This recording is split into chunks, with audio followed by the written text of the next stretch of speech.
getting stop, feel like my heart is inflating. Hoping my heart not tainted. Give me a canvas, I paint it.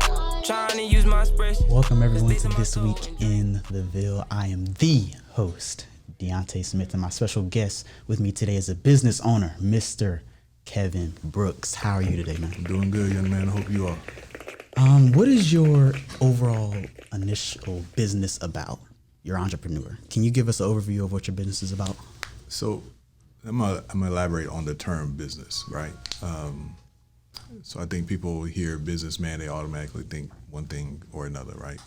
When you own the business, you own where you host it, and you control all the things that come up there. That's when you really are a business owner. For me, I mostly operated a business, and for 25 years I was a barber here in Fayetteville, Greensboro, and Charleston, South Carolina, and I've been here now for a little bit over 16 years, and for the last 15 years been doing a lot of community work, which morphed into a nonprofit organization, which has now grown to be a platform for advocacy, mostly hinged to the youth, but at the same time connecting all of the parts of our communities. And I have not been able to and have not had a reason to change the slogan that we had when I was a barber, which is, we are everything that we are, and since we're a common unity. So the group theory is my business right now. I took a semi-retirement from barbering, and we're doing some good things. I had the utmost pleasure of looking up, I'd say this is the objective of the business. It says, a working organization keen on building the partnerships required to affect our future generation educationally, economically, and socially. How did this business come about for you outside of, barbering and how you started? How did this start? Where did this idea come from? And as a barber, you see every angle of life, and you see it through the lens of different people. You get to see the most vulnerable. You get to see the lies. You get to see the fronting and the patronizing and the underserved and the malnourished educationally, the miseducation, as Lauren Hill would say. You see it all from a you get a clear lens. And I've been extremely fortunate in some instances to witness some things, and some of the things that I witnessed, to be honest with you, I wish that they weren't such a prevalent thing in the community. So eventually somebody got to do something about it, and we're not perfect. Right. So, we started putting the efforts out there, and things are starting to align themselves. When I was younger, my dad was a youth pastor. He's a pastor of our church now. Mm-hmm. And he basically dedicated his whole life, his whole adult life, mm-hmm. to giving to kids, helping young adults become great people. How important is it to you to help these younger people down the right path? I get asked that question a lot.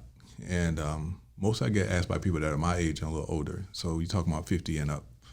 And I'm 52 years old and blessed to have made it.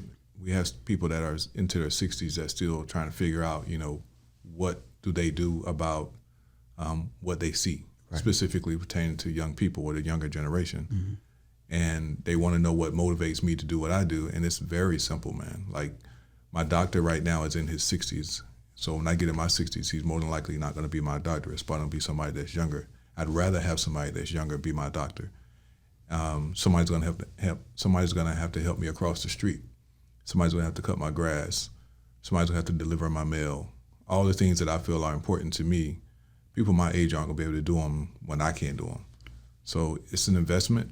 I care enough that I want these young people to understand that we're handing you the reins to be able to make decisions on how this world is going to operate while they live in it, and especially when they get to the point where they're living their best lives. So help investing in them to have some sort of investment and commitment to what it's going to be like for them is very, very important.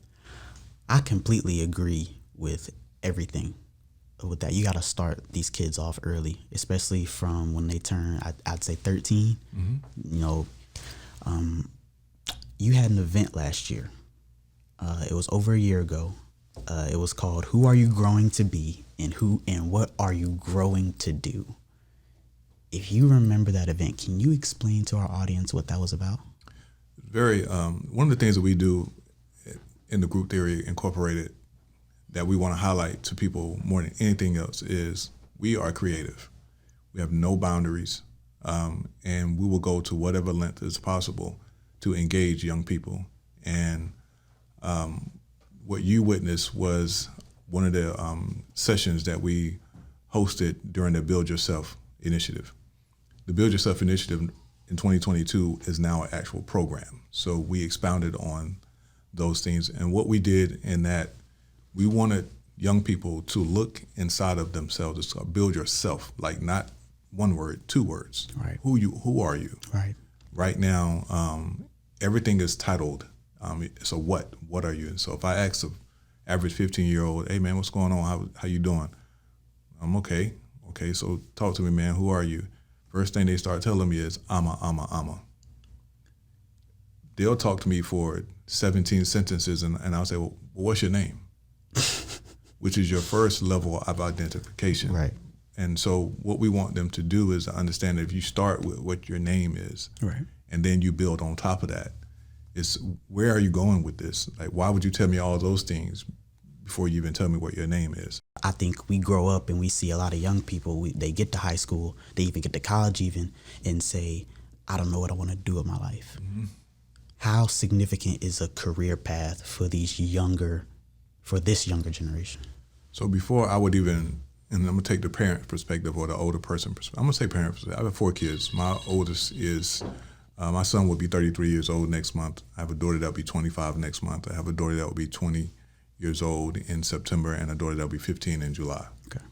So even in my own household, I can now see as a parent where I got a lot of things wrong. And we all have a desire for our children, and we want them to be able to go to be something, right? And we usually do that based off their personality, or we do that based off the personality we want them to have.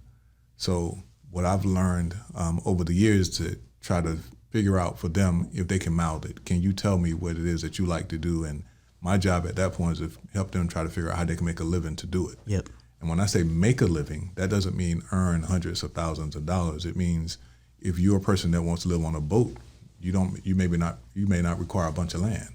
Whereas we're telling people to buy land and to buy property and stuff like that. But if that doesn't apply to that one individual child, help them nourish, how to do what it is that they want to do. Right. Along that though, you can help give them the lessons that you really want to give them, like how to save money, how to make money.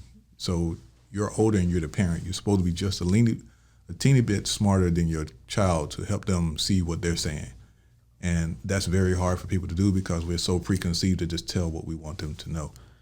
I agree, because I think we got to put at least some pressure on, you have kids. I don't have any, but we got to put some pressure on our kids to find out what they want to do, what are their interests, and, have a right career path. Mm-hmm. It's important. It's going to take you a long way.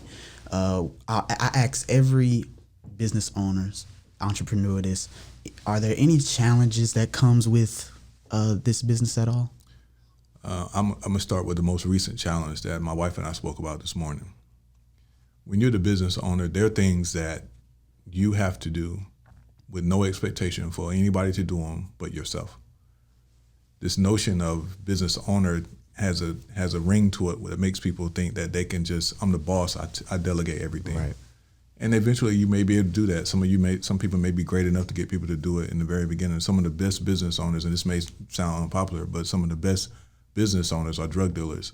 And the reason why I say that is because you can get all these people to do this one thing for you, where you make all the money, right? And you decide how the money is going to be split, how much you're going to make, how much they're going to make, all this kind of stuff. And as soon as they get to a point where they want to say, I think I can make more money, and they bring the idea to you, and you say, nah, but if you do that, that takes away from me. Well, the first thing that you got to understand as a business owner is you may want to grow, but the first thing you got to do to grow is to be able to sustain yourself. So how do you be even or balanced enough as a business owner to understand the people that work for you, the people that work alongside of you, who your suppliers are, who your partners are?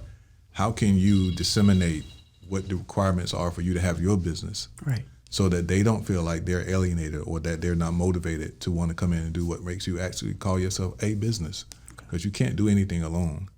And specifically as a barber, I'm the only person that's cutting hair, right? I'm the only person that's buying the clippers. I'm the only person that's coming to work But if I don't have a client, what do I have?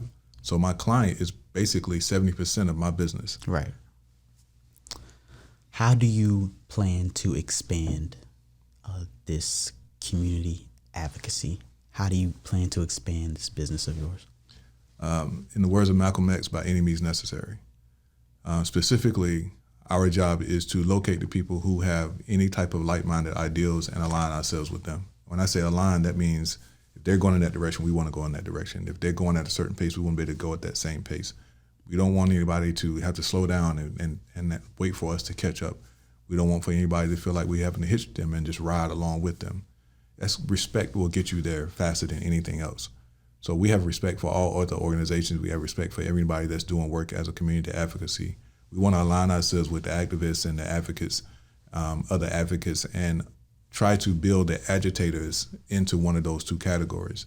And at the same time, take the activism and turn it into actual work. And that's what advocacy is. We are a work-based organization. We have goals, but we also understand what is necessary in order for us to obtain those goals. Right now, we're working on a project as a partnership called the PROVE Project. PROVE stands for Proactive Responsible Outreach Over Violence with Education. Right. We are building the hub center for this area that will provide the resources through partnership for no matter what the situation is, a child or an adult is in, that may lead them to the path of committing a violent crime. So we know that economics is attached to that. Investment is attached to that. Workforce is attached to that. Mental health is attached to that.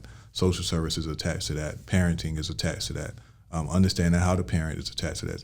Teachers, the role that teachers play, politics, the city infrastructure, how do all these things play a role in helping one individual person get the necessary tools they need so that they're not so mad about not having a pair of Jordans that they go to school and start a fight with the person that does. Yeah. Which spills out into the streets, which brings a whole lot of people, which starts a lot of gathering, which now they've been labeled as a gang or a group, and it just tumbles down from there.